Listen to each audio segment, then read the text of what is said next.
കഴിഞ്ഞ 2 ലോക്സഭാ തെരഞ്ഞെടുപ്പുകളിലും വീശിയ മോദി തരംഗത്തിന്റെ ഏറ്റവും പ്രധാനപ്പെട്ട ഘടകം സ്ത്രീ വോട്ടർമാരായിരുന്നു. കണക്കുകൾ പ്രകാരം ഗ്രാമീണ മേഖലകളിലെ സ്ത്രീകൾ ആണ് നഗരങ്ങളിലെ സ്ത്രീകളെക്കാൾ വോട്ട് രേഖപ്പെടുത്തുന്നത്.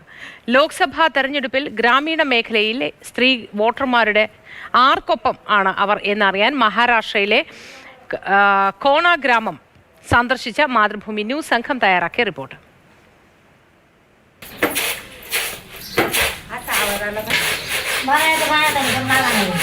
ഇന്ത്യ തിളങ്ങുന്നുവെന്ന മുദ്രാവാക്യവുമായി 2004 തെരഞ്ഞെടുപ്പിനെ നേരിട്ട BJPയെ പരാജയപ്പെടുത്തിയത് ഗ്രാമങ്ങളിലെ സ്ത്രീകളായിരുന്നു.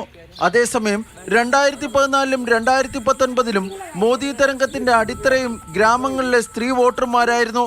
ഇത്തവണ ഗ്രാമങ്ങളിലെ സ്ത്രീ വോട്ടർമാരുടെ മനസ്സറിയുന്നതിനാണ് പൂനെയിൽ നിന്ന് 2 മണിക്കൂറോളം യാത്ര ചെയ്ത് ടിക്കോണ എന്ന ഗ്രാമത്തിലെത്തിയത്.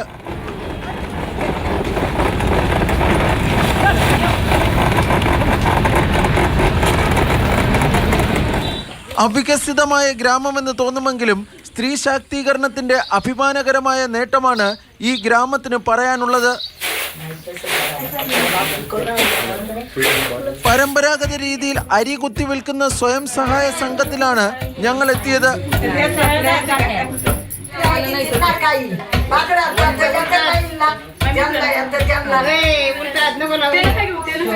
മറാഠ ഭാഷ മാത്രം അറിയാവുന്ന ഗ്രാമീണരോട് ആശയവിനിമയം നടത്താൻ ഡോക്ടർ രമണിയുടെ സഹായമാണ് ഞങ്ങൾ തേടിയത്.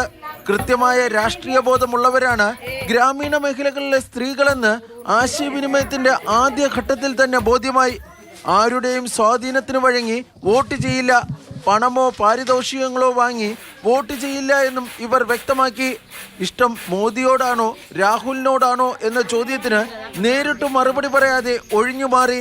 मोदीयानो राहुलनानो इष्टो तुम्हाला मोदी आवडतात का राहुल आवडतात? आम्हाला काय करायचे दुही सारखा आम्हाला मोदी सारखे न राहुल सारखा. त्यामुळे आम्हाला काय गावाकडच्यांना फरक नाही पडत. മെയിൻ പോയിട്ട് ആമി ബച്ചത്ത് म्हणजे സ്വസഹായിത ഗട്ട് त्याच्यामध्ये राजकारण आणतच नाही.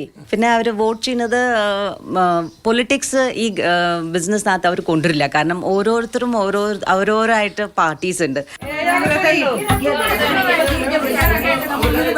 വോട്ടിനെ സംബന്ധിച്ച നിലപാട് പരിമിതമായ വാക്കുകളിൽ ഒതുക്കിയെങ്കിലും തങ്ങളുടെ വ്യവസായം യന്ത്രവൽക്കരിക്കുന്നതിനെ കുറിച്ച് സമഗ്രമായി വിശദീകരിക്കാൻ പ്രത്യേക താല്പര്യമാണ് ഇവർ പ്രകടിപ്പിച്ചത്.